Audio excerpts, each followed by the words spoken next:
Dios te bendiga, amado hermano y hermana que me estás escuchando.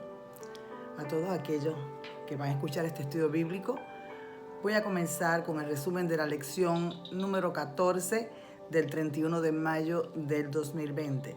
Y como tema de esta lección, vuélvete a Dios. La porción bíblica se encuentra en Oseas capítulo 11, versículos del 1 al 2, y luego el versículo 7 al 10 de ese mismo capítulo 11. Pasamos luego al capítulo 12, versículos 1 y 2, y luego del 6 al 14. Para aquellos que no tengan el expositor, pueden buscar en sus Biblias. Los que tienen el expositor, recuerden la lección número 14. Vamos a la introducción. Según el diccionario bíblico, Oseas fue profeta del Antiguo Testamento que enfatiza el fiel amor de Dios hacia su pueblo, a pesar de su continua rebelión y pecado. Muy poco se sabe del profeta aparte de la historia de su tragedia conyugal, narrada en el capítulo 1 al 3. Sin embargo, es posible deducir que era del reino del norte y por su lenguaje y conocimiento histórico se trataba de una persona culta. Oseas fue el primer y único profeta literario oriundo del reino del norte. Ejerció su ministerio en Israel. Para el tiempo que Oseas escribe, fue de marcada corrupción religiosa y descomposición política en Israel.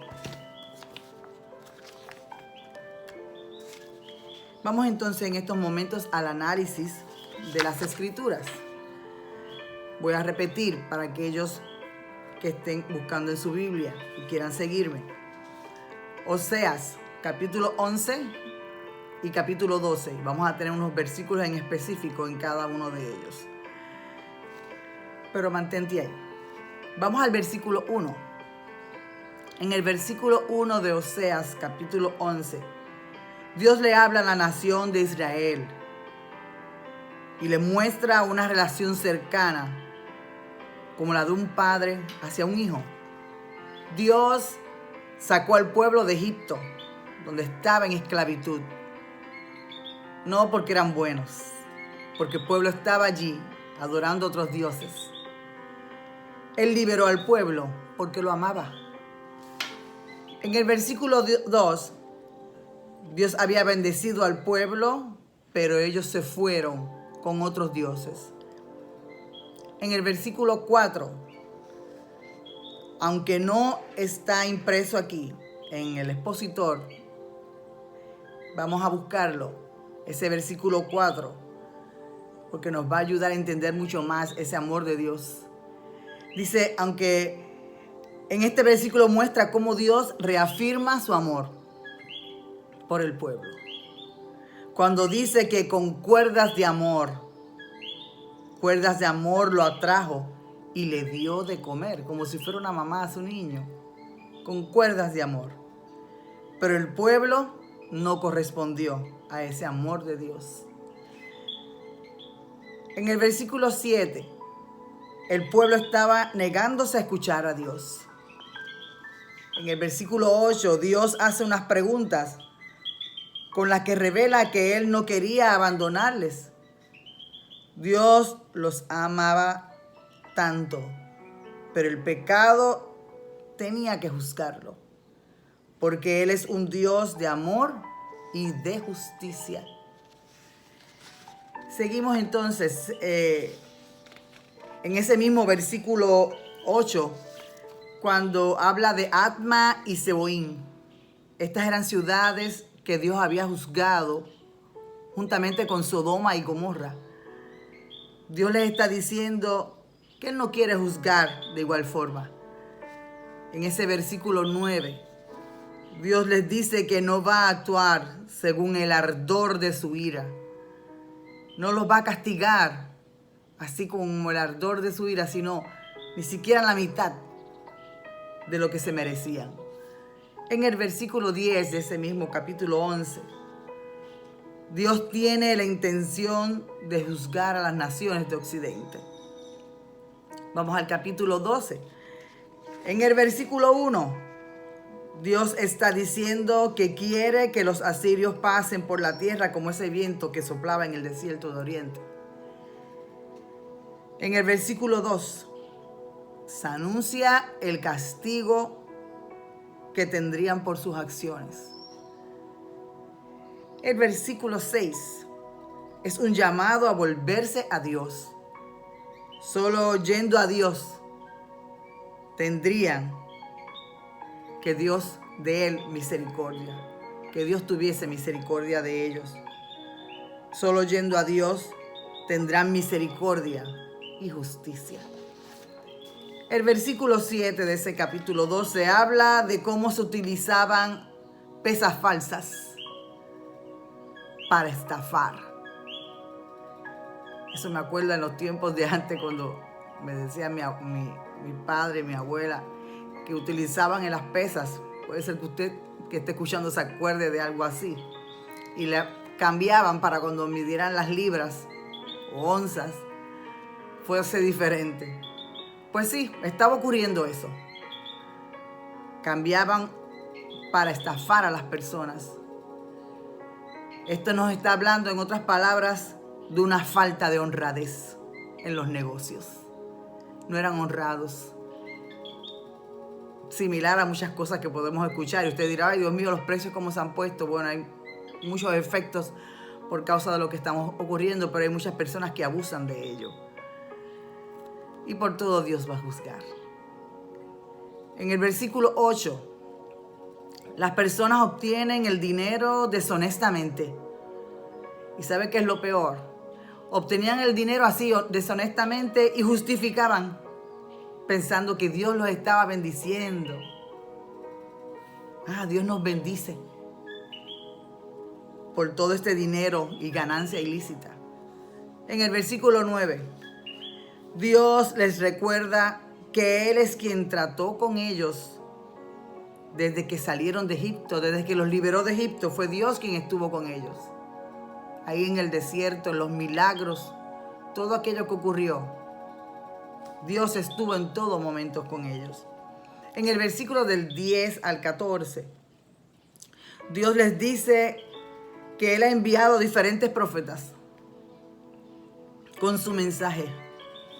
Y ellos siguen con la idolatría y la injusticia, alejándose de Dios. El pecado caería sobre ellos y por su pecado serían juzgados.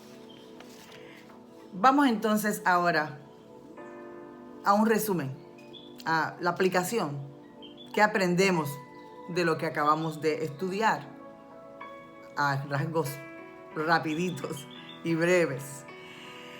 Número 1, de la misma forma que Dios amaba a Israel cuando los sacó de Egipto, de la esclavitud, y los guió, y les envió profetas para que arreglaran sus vidas y se volvieran a Dios cada vez que pecaban. Perdón.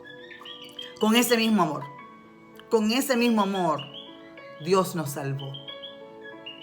El amor es el motivo de la salvación.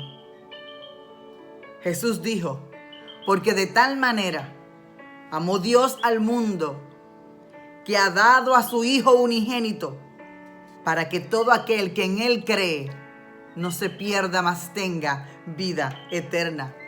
Eso lo sabemos todos ya de memoria, Juan 3:16, y lo repetimos de memoria, pero sí, vívelo, recuérdalo, que es que Dios nos ha amado de tal forma que envió a su Hijo Jesucristo.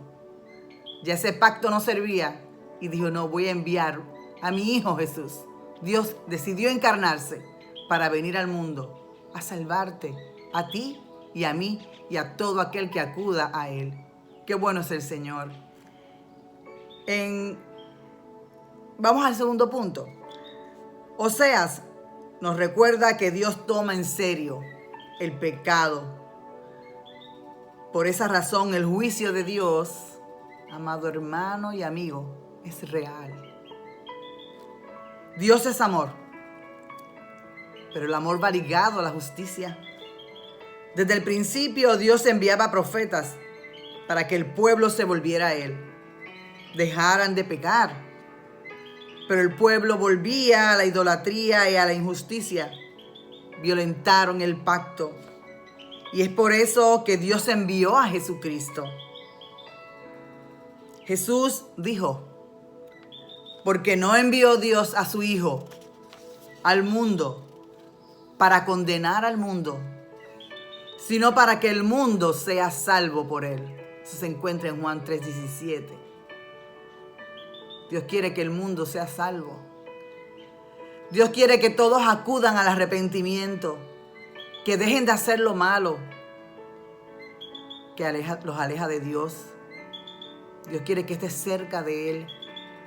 En el Evangelio de Juan, capítulo 3, versículos 20 al 21, Jesús dijo, porque todo aquel que hace lo malo aborrece la luz y no viene a la luz para que sus obras no sean reprendidas.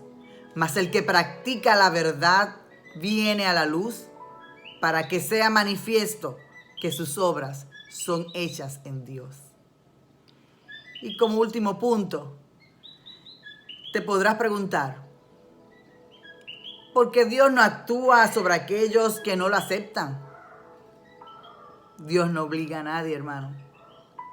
En Apocalipsis 3:20 dice, he aquí, yo estoy a la puerta y llamo. Si alguno oye mi voz y abre la puerta, entraré a él y cenaré con él y él conmigo.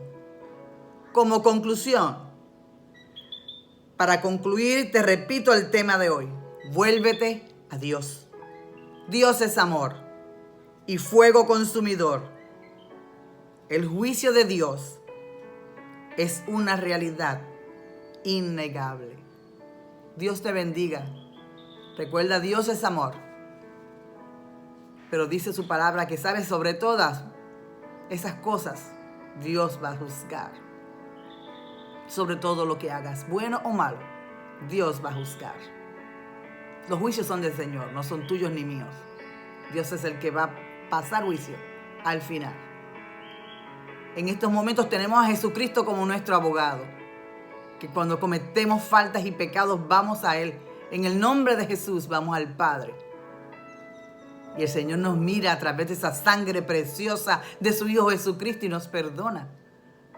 Pero llegará un momento, amado hermano y amigo, que ese Jesús ya no será el abogado, será el juez. Por eso te digo y te repito, vuélvete a Dios. Aquellos que están apartados, alguno que me está escuchando, vuélvase al Señor. Porque Dios sí va a juzgar. Pero ¿sabes qué es lo más maravilloso? Que siempre yo digo y lo vivo. Es que Dios es bueno siempre. Dios te bendiga. Habló tu hermana Janet Carrasquillo. Pertenezco a la Iglesia Evangélica Unidad de Arenas Blancas, donde pastorea mi pastor Elian Reyes. Será hasta la próxima y Dios te bendiga.